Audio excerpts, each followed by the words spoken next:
भारत देश है ये, यहां क्रिकेट स्पोर्ट्स नहीं है, धर्म के रूप में माना जाता है। दुनिया के सबसे बड़े देशों में, इतनी पॉपुलेशन वाले देश में, जहां पे 6 से ज्यादा धर्म है और आज 22 से ज्यादा भाषाएं हैं और कितने प्रकार के लोग, लेकिन एक आदमी नहीं मिलेगा जो सचिन तेंदुलकर को ना जानता हो। तेंदुलकर एक ऐसे व्यक्ति जिनको कोई डेटा डिफाइन नहीं कर सकता। नमस्कार, मैं विवेक बिंद्रा वापस आ गया हूं, फाउंडर एंड सीईओ बड़ाबिजनेस.com।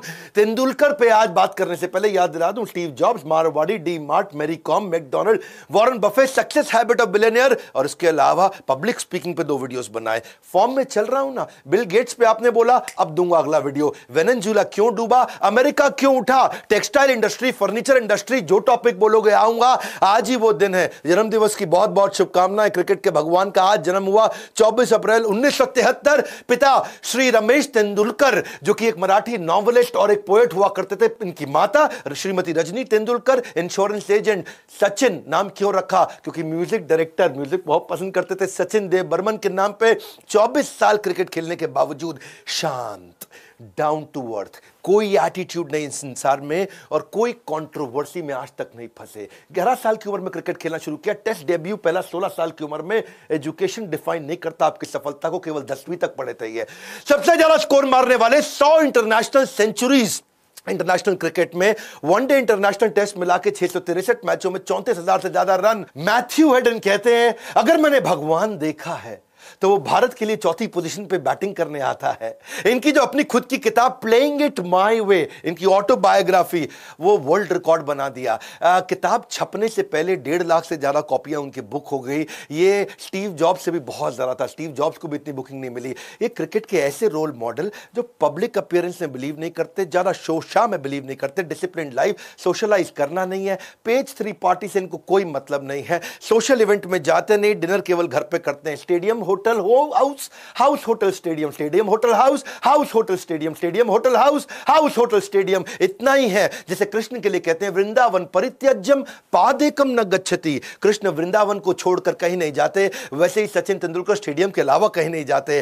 पहले व्यक्ति स्पोर्ट्समैन जिनको भारत रत्न मिला, यंगेस्ट रेसिपिएंट रहे हैं। वैसे पद्म विभूषण, पद्मश्री, राजीव गांधी खेल रत्न अवार्ड, अर्जुन अवार्ड और साथ में तो आप जानते हैं राज्यसभा के मेंबर। ये प्रैक्टिस में जिंदगी भर बहुत बिलीव करते थे। इनकी जिंदगी प्रैक्टिस से ही चली थी। सुबह 6 से 10 नेट प्रैक्टिस करना, 10 से शाम 5 बजे तक क्रिकेट का मैच खेलना और शाम को 6 से 8 इनके कोच आचरेकर जी, रमाकांत आचरेकर जी के साथ प्रैक्टिस कर। हारने के बाद प्रैक्टिस, जीतने के बाद प्रैक्टिस, इतना प्रैक्टिस, उठने के बाद प्रैक्टिस, सोने से पहले प्रैक्टिस, त्योहार हो तो प्रैक्टिस, व्यवहार हो तो प्रैक्टिस, 15 अगस्त को प्रैक्टिस, 26 जनवरी, 2 अक्टूबर को प्रैक्टिस, प्रैक्टिस प्रैक्टिस, 365 दिन प्रैक्टिस, लीप ईयर में 366वें दिन प्रैक्टिस।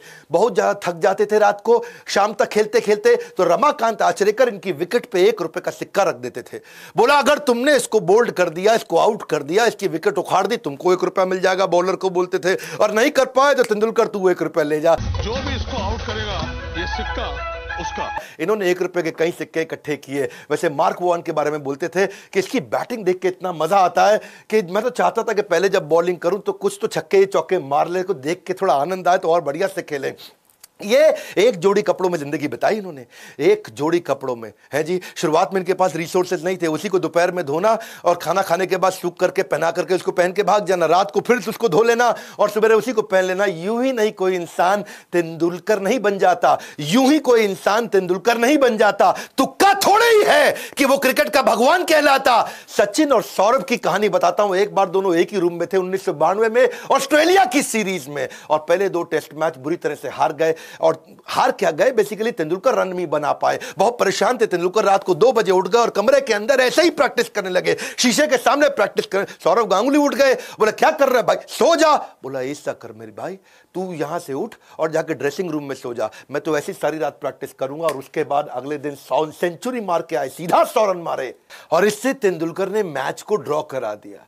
इनका एक रूल था, बल्ला बोलेगा, मैं नहीं बोलूंगा, बल्ला बोलेगा, बल्ला जवाब देगा। कई बार ये फॉर्म से और अपनी परफॉर्मेंस से आउट हुए थे, कई इंजरीज हो जाती है। जब इतने साल लगातार खेलो तो बहुत इंजरीज हो जाती है, और इंजरी के कारण जब ये फॉर्म से बाहर चलते लोग बोल देते थे इनको, कई बार कह देते थे कि अब तुम्हारा रिटायरमेंट का टाइम आ गया, अब छोड़ दो क्रिकेट, अब छोड़ दो क्रिकेट। ये जवाब नहीं दिए, इनका बल्ला जवाब दिया चौके छक्के और सेंचुरीज के माध्यम से। एक मैं कहानी बताता हूं, 16 साल के थे तब ये, जब पहली बार पाकिस्तान के खिलाफ मैच खेलने उतरे। उस दिन बारिश हो गई, और बारिश के कारण केवल 20 ओवर का मैच कर दिया गया और पाकिस्तान ने 158 रन मार दिए 20 ओवर में। और उस समय 20 ओवर में 158 रन ज्यादा होते, तब T20 का प्रचलन नहीं था। इंडिया की बैटिंग चल रही थी, 158 रन बनाने थे, 5 ओवर बचे और अभी 70 रन चाहिए।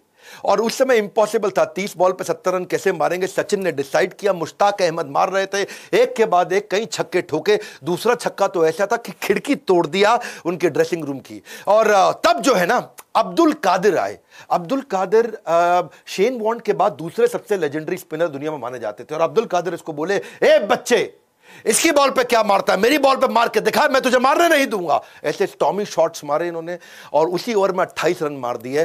पहले ओवर में अब्दुल कादिर के 4 छक्के और 1 चौके की मदद से। इनका किताब में इन्होंने अपनी बताया कि कूल हेडेड हमेशा रखना है इन ऑल सर्कमस्टांसेस।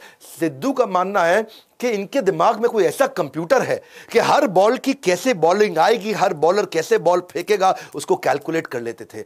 बेसिकली इनका ना ऑब्सेशन हो गया था। ऑब्सेशन मतलब डीपेस्ट अटैचमेंट टू क्रिकेट। इनका एक बार इंडेक्स फिंगर का ऑपरेशन होना था। ये वर्ल्ड कप चल रहा था 2003, उसमें इनकी बहुत भयंकर इंजरी हो गई। तो किसी ने बताया, भाई अमेरिका जाओ, वहां जाके इलाज कराओ। ये अमेरिका पहुंचे, वहां पे वर्ल्ड कप खत्म होते ही इलाज करने गए तो वहां डॉक्टर को समझा दिया कि भाई ऐसा है, इसको चीरना मत हाथ को, इसी से मैंने बल्ला पकड़ना है। डॉक्टर बोला नहीं चीरेंगे। बोला दोबारा समझा रहा हूं, उसको चीरना मत, चीरना मत। इतना परेशान थे, इनको लगा इस उंगली के चक्कर में ऐसा ना हाथ बीच में चीर दे, मैं बल्ला ना पकड़ पाऊं बाद में। एनेस्थीसिया दे दिया डॉक्टर ने, बोला चुप कर, सो जा। एनेस्थीसिया दे दिया और ये एनेस्थीसिया भी असर नहीं कर पाया। ये नींद से अचानक सर्जरी के बीच में उठ गए। हाथ दिखाओ, हाथ दिखाओ, चीरा तो नहीं तुमने। इतना ऑब्सेशन है इनका कि क्रिकेट के लेजेंड होने के बाद भी सड़क पे कोई रास्ते में खेलता दिख जाए तो गाड़ी रोक करके वहां उनके साथ खेलने लगते। नेवर गिव अप स्पिरिट भी इनकी जबरदस्त रही है।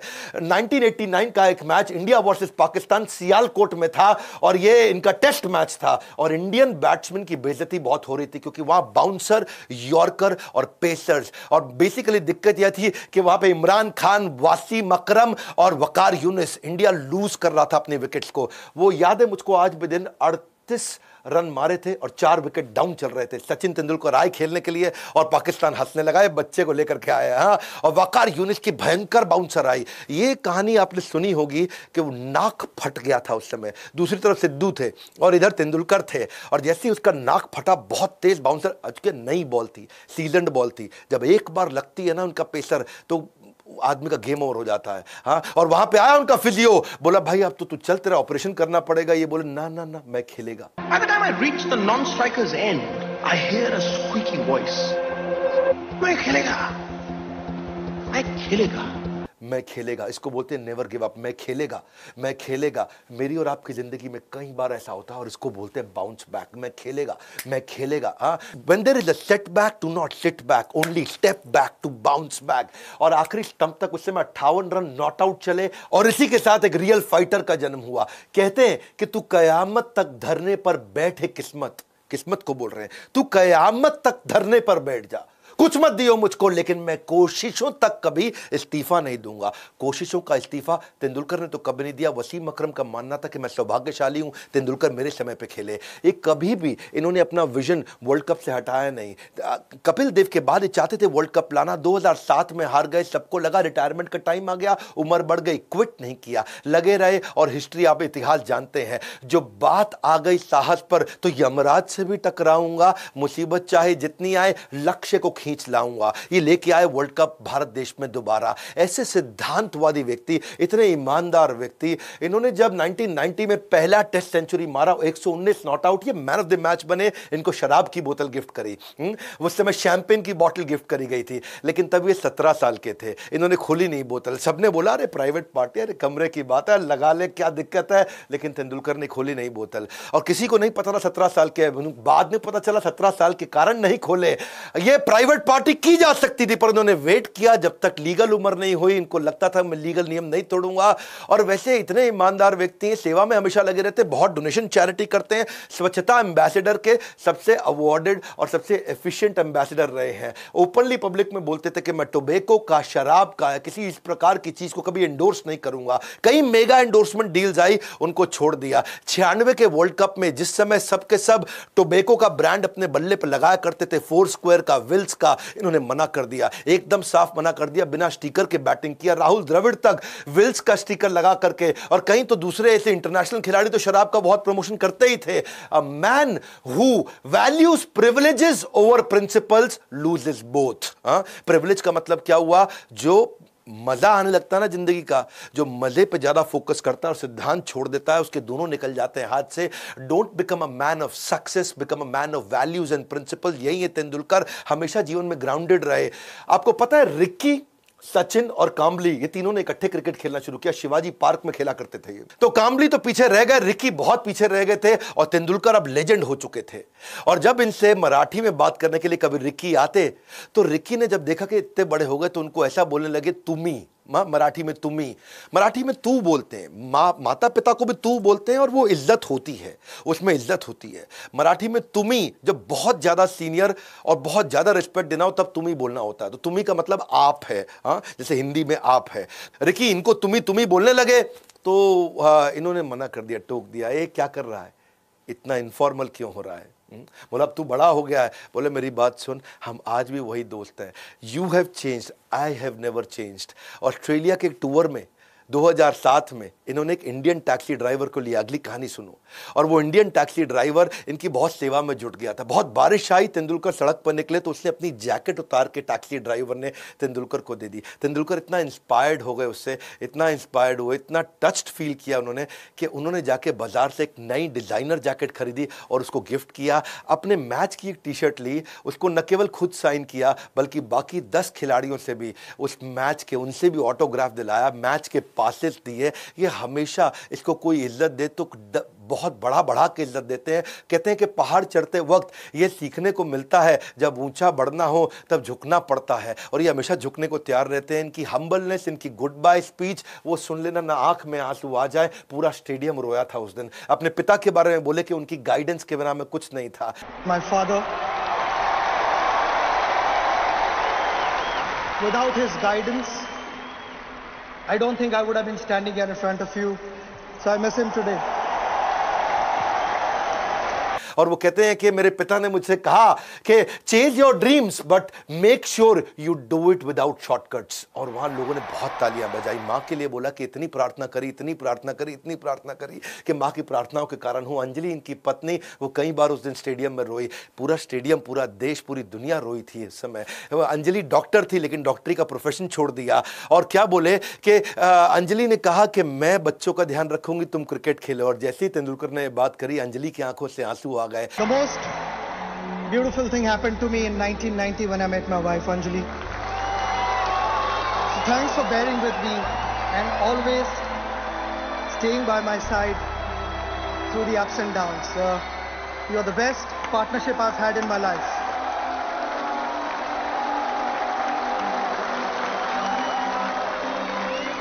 बच्चों के लिए इन्होंने बोला कि मैं जिंदगी भर तुमको समय नहीं दे पाया, पर अब देना चाहता हूं। Showing gratitude is one of the simplest yet most powerful things in life. Muttiah Muralitharan का कहना था कि दुनिया में कभी दूसरा तेंदुलकर अब नहीं मिलेगा। तेंदुलकर इतने ईमानदार हैं और लोग उन पर इतना विश्वास और इतना प्रेम करते हैं उनसे कि उनके नाम की कसम खा सकते हैं। साउथ अफ्रीका में एक बार वहां पे एक डेनिस नाम का अंपायर उस मैच में, जो कि इंग्लैंड से था, खुन्नस खाया हुआ था इंडियन से, और उसने तेंदुलकर पे इल्जाम लगा दिया। और बल्कि तेंदुलकर पे नहीं, 6 खिलाड़ियों पे लगा दिया। तेंदुलकर के अलावा वीरेंद्र सहवाग, गांगुली, हरभजन सिंह, शिव सुंदर दास और दीप दास गुप्ता, इन 6 पे उसने बैन लगाने के लिए बोला ये गलत काम कर रहे हैं। और तेंदुलकर को तो कहा कि ये बॉल के साथ टैंपरिंग कर रहा है, इसने छेड़छाड़ किया है। तो तेंदुलकर को सस्पेंड करा दिया अगले मैच के लिए। इंडियन टीम ने प्रोटेस्ट कर दिया, बोले तुम किसी को बोल सकते हो दुनिया में, तेंदुलकर के लिए नहीं बोल सकते। उसने नहीं ऐसा कभी किया होगा। और डेनिस को जब बोला गया कि तुम आकर के प्रेस कॉन्फ्रेंस में सफाई दो, तो डेनिस से जवाब देते बना नहीं। इंडिया में आउटरीच हो गया, लोगों ने उस अंपायर के पुतले जलाने शुरू किए। बात पार्लियामेंट तक पहुंच गई और पार्लियामेंट में भी बहुत शोर शराबा हुआ। और डेनिस के लिए बोला गया कि ये रेसिस्ट है, ये हमारे थर्ड वर्ल्ड कंट्रीज के अगेंस्ट है। और बीसीसीआई जो हमारे देश का बोर्ड है, उन्होंने बोल दिया हम टूर ही कैंसिल कर देंगे। ये डेनिस ने गलत किया, इसका जवाब चाहिए। आईसीसी वैसे डेनिस का सपोर्ट कर रहा था, लेकिन अल्टीमेटली क्या हुआ, साउथ अफ्रीकन बोर्ड ने खुद ही मना कर दिया। हालांकि मैच साउथ अफ्रीका के खिलाफ था, उन्होंने ईमानदारी के चलते खुद ही मना कर दिया, डेनिस की हमें कोई जरूरत नहीं, डेनिस तू स्टेडियम में नहीं घुसेगा। लोग इतना मानते थे तेंदुलकर को, इतना मानते थे कि अगर उनके खिलाफ जाओगे तो बात कभी नहीं बन सकती। सचिन के लिए मैडनेस है, हमारे देश में भगवान मानते हैं, मंदिर बना देते हैं उनके। अगर बात सचिन की हो रही है और सुधीर कुमार गौतम की ना हो, ये हो नहीं सकता। साइकिल चला करके मुजफ्फरपुर से पहली बार मुंबई 2003 मैच में, कई दिन लगे उनको, पहली बार गए थे। तेंदुलकर ने उनको फ्री टिकट भी दिया। एक्चुअली गरीब इंसान है वो, बहुत क्षमा चाहता हूं ऐसा बोलना पड़ रहा है, पर आर्थिक रूप से कमजोर है। मुजफ्फरपुर से जमशेदपुर 1100 किलोमीटर, मुजफ्फरपुर से मुंबई 1700 किलोमीटर, एक साइड बता रहा हूं, आना जाना नहीं, 1700 × 2 3400 किलोमीटर। इतना ही नहीं, पाकिस्तान तक साइकिल चला के पहुंच गए, बांग्लादेश 3 बार साइकिल चला के गए। इतने पैसे नहीं कि ट्रेन की टिकट दे सके, और अगर ट्रेन में कभी जाना भी पड़ा तो बिना टिकट लिए जाते थे। 2003 में गांव से बेंगलोर जाने में ट्रेन से 60 घंटे लगे, लेकिन 3 ट्रेन बदल के मैं गया, वो भी बिना टिकट, क्योंकि टिकट के पैसे नहीं थे और मुझे मैच देखना था। पुलिस स्टेशन के बाहर रात को सो जाते थे, स्टेडियम के बाहर सो जाते थे, अपने शरीर को पूरा पेंट कर लेते थे। सुधीर गौतम ने एक क्रिकेट मैच नहीं छोड़ा, 16 साल तक लगातार अपने शरीर को पेंट करते रहे। पूरी बॉडी को पेंट करने में उनको सारी रात लग जाती थी, जिसमें ना वो खा सकते, ना पहन सकते, ना सो सकते। मैच से एक रात पहले मैं खुद अपने बॉडी को तिरंगे में रंगता हूँ, पूरी रात सोता भी नहीं हूँ, कुछ खाते भी नहीं, और ये तिरंगे की शक्ति है जो मुझे भूख भी नहीं लगती। खर्चा चलाने के लिए थोड़ी बहुत जॉब करते थे, आर्थिक रूप से इतना कमजोर, लेकिन मैच के टाइम पे जॉब छोड़ देते थे। 2010 में एक दफा तेंदुलकर से मिलने का उन्होंने बहुत प्रयास किया, तो वहां पुलिस वाले ने उनको पीट डाला और तेंदुलकर को बहुत गुस्सा आया। बाद में पुलिस वाले ने माफी भी मांगी। सचिन तेंदुलकर हर टिकट, हर मैच की उनको फ्री दिया करते थे। आज तेंदुलकर उनसे फोन पर रेगुलरली बात करते हैं। 2011 का वो प्राउड मोमेंट जब हमारा देश वर्ल्ड कप दूसरी बार लेकर के आया था, तेंदुलकर ने जैसे वर्ल्ड कप हाथ में लिया, हाथ में लेने के बाद इन्होंने इसको अपने कमरे के अंदर बुलाया, ड्रेसिंग रूम में बुलाया, और इसने भी कप हाथ में लिया। तेंदुलकर ने इसके साथ फोटोग्राफ लेके सोशल मीडिया पे शेयर करी। प्यार तो इतना कि लोग तेंदुलकर के नाम के कई कई प्रकार के टैटू बना लेते हैं। ये कहानी जो बताने जा रहा हूं मिस नहीं कर सकता। 1999 उनकी जिंदगी की सबसे इमोशनल सेंचुरी थी। वर्ल्ड कप चल रहा था, इंडिया साउथ अफ्रीका से हार चुका था, 2 मैच और थे, एक जिम्बाब्वे एक कीनिया। रात को अचानक घंटी बजी, पत्नी आई और उन्होंने बोला आपके पिता का देहांत हो गया है, बहुत तीव्र हार्ट अटैक के कारण। तेंदुलकर को वापस लौटना पड़ा अपने पिता को अंतिम संस्कार, उनका क्रिमेशन के लिए। वो लौटे, सारे रास्ते बहुत दुखी थे, पीछे चल रहा है वर्ल्ड कप और यहां पिता का देहांत हो गया। पिता को अंतिम संस्कार करने के बाद वो रो रहे थे, बहुत दुखी थे। और क्योंकि देखिए सचिन तेंदुलकर इंस्पिरेशन है देश के लिए, टीम के लिए इंस्पिरेशन है, उनकी एब्सेंस के कारण भारत जिम्बाब्वे से भी हार गया। दुख और बढ़ गया, परेशानी बढ़ गई। मां ने कहा शायद तुम्हारे पिता भी चाहते कि तुम वापस लौट जाओ। तेंदुलकर ने सामान पैक किया और वापस आने लगे। नहीं भी आते लौट के तो कोई शिकायत नहीं करता, पर रोती मां को पीछे छोड़ करके वापस आने के लिए उन्होंने हवाई जहाज पकड़ा। अंधेरा था जीवन में, कहते हैं कि अंधेरों में दुखों का जो दिया जलाता है, अंधेरा बढ़ चुका था, अंधेरों में दुखों का जो दिया जलाता है, देश को सर्वोपरि रखे, वही सचिन तेंदुलकर कहलाता है। पिता की फ्यूनरल के बाद मां रो रही थी, लेकिन सचिन तेंदुलकर लौट के आए, देश को रीअश्योरेंस मिला। पूरा स्टेडियम खड़ा हो गया था उस दिन। केवल भारत ने स्वागत नहीं किया, ओपोनेंट टीम ने, पूरे स्टेडियम ने, सभी देश के जितने लोग, सबने बहुत स्वागत किया, बहुत ताली बजाई, और वो उनके लिए मैच विनिंग गेम था। 101 बॉल पे 140 रन मारे, और जब उन्होंने शतक कंप्लीट किया तो, और जब उन्होंने आकाश की तरफ देखा तो अपने पिता को धन्यवाद कर रहे थे। वो बोले कि मैं, शायद मेरे पिता भी यही चाहते कि मैं आता और देश के लिए खेलता। वो उनका सबसे इमोशनल सेंचुरी थी। स्टीव वॉ का कहना है कि Sachin is the only one there is no shame in losing to. Tendulkar ही एक ऐसे खिलाड़ी हैं जिसके सामने हार जाएं तो शर्म नहीं लगती है। वो ऐसे खिलाड़ी, साउथ अफ्रीका के खिलाफ उनका एक और मैच सेमीफाइनल था हीरो कप का, 93 की बात है, और उस समय इंडिया केवल 195 रन मार पाई। लग रहा था कि हार जाएंगे, पर कुछ अनिल कुंबले की बॉलिंग ऐसी चल गई कि साउथ अफ्रीका कंट्रोल में आ गया। उधर फील्डिंग भी बहुत अच्छी चल रही थी, जडेजा उन दिनों फॉर्म में थे, अजरुद्दीन फॉर्म में चल रहे थे, और फील्डिंग जबरदस्त होने के कारण साउथ अफ्रीका को काफी कंट्रोल कर लिया। बहरहाल आखिरी ओवर आ गया, 6 बॉल पे 6 रन साउथ अफ्रीका को चाहिए। अजरुद्दीन सबसे पूछे कौन करेगा आखिरी ओवर, कोई नहीं आया, क्योंकि हार की घंटी अपने गले में बांधने को कोई तैयार नहीं था, कोई आगे नहीं आया। तेंदुलकर ने वॉलंटियर किया कि ठीक है, 6 बॉल पे 6 रन, आखिरी ओवर मैं करूंगा। और तेंदुलकर ने उस समय ऐसी बॉलिंग करी कि उन्होंने पहली 5 बॉल पे खाली 2 ही रन दिए। 6 चाहिए थे, 2 रन चले गए थे, आखिरी बॉल 4 और मारने थे। अब केवल चौके का खतरा था, चौका या छक्का, गेम ओवर। तेंदुलकर ने पीछे विकेट कीपर को बोला, मेरी बात सुन, अगर ऐसा ना हो जाए कि इनसाइड एज लग करके चौका लग जाए, पीछे मत खड़ा रहे, थोड़ा दूर जाके पीछे खड़ा हो। और जैसे उन्होंने विकेट कीपर को बोला दूर जाके पीछे खड़ा हो, इनसाइड एज का खतरा है, 1 रन 2 रन से मुझे कोई परेशानी नहीं। तेंदुलकर ने बॉल डाली और वही हुआ, इनसाइड एज लग गई। अब क्योंकि विकेट कीपर काफी डिस्टेंस पे था तो पकड़ पाया, नहीं तो वो चौका निकल जाता। तेंदुलकर की केवल बॉलिंग से मैच नहीं जिताया, उसने अपनी इंटेलिजेंस और जीनियस से भी इस मैच को जिताया। मार्क टेलर का कहना है कि हम टीम इंडिया से कभी नहीं हारे, हम तो सचिन तेंदुलकर से हारे हैं। तेंदुलकर हमेशा प्लान बी लेके चला करते थे। अब एक दफा शेन वॉर्न की बॉल पे वो आउट हो गए और लंबा रन मारना चाहते थे, भारत को उस समय उनकी बहुत जरूरत थी, पर वो जब शेन वॉर्न की बहुत भयंकर स्पिन बाहर से निकल के आती, 70, 80, 90 डिग्री तक घूम जाती थी। शेन वॉर्न तो स्पिनिंग के राजा हुआ करते थे, लेकिन ये आए, अपने आप को कमरे में लॉक कर लिया, 3 घंटे तक कमरे में बंद किया और क्या सोचे कि मैं हर डिलीवरी की स्ट्रैटेजी बना के जाऊंगा अगले मैच के लिए। पूरा खेल सामने वाले की मानसिकता को समझने का है। तेंदुलकर मानते थे कि मैं केवल अगर अपनी बैटिंग के बारे में सोचूंगा ना तो सामने वाले की साइकोलॉजी को कंट्रोल कैसे करूंगा। एक बॉल को खेलने के 1 से ज्यादा तरीके होने चाहिए। तेंदुलकर एक बॉल को खेलने के कई तरीके लेके आए और सामने वाले की बॉलिंग को समझना, उसकी साइकोलॉजी को समझना, पूरा उसमें घुस जाना। तेंदुलकर इसमें मजबूत थे, जिंदगी भर अपनी स्ट्रेंथ पे आगे बढ़े। फास्ट बॉलर बनना चाहा करते थे, बचपन में सोचे मैं फास्ट बॉलर बनूंगा, लेकिन जब देखा कि बैटिंग अच्छी है तो बैटिंग पर स्टिक किया और अब दुनिया जानती है, इतिहास बन गया। कैप्टनसी में अच्छे नहीं थे, छोड़ दिया कैप्टनसी को, धोनी को आगे बढ़ाया। वीरेंद्र सहवाग का तो कहना है कि अगर कल मैं मर गया तो मुझे दुख नहीं होगा, क्योंकि मैं तेंदुलकर जैसे खिलाड़ी के साथ खेल चुका हूं।